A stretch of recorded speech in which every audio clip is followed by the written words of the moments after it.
Nå er det jeg som har spørsmål da.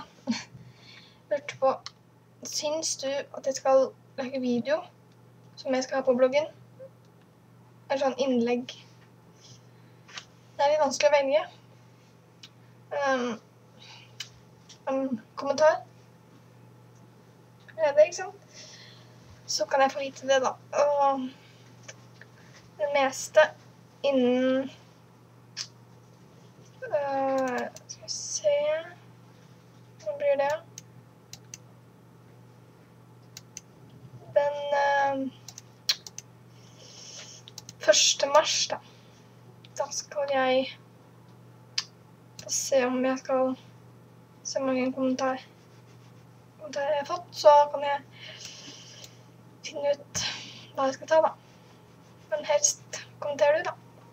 Så er jeg i hvert fall en til. Ja. Det var egentlig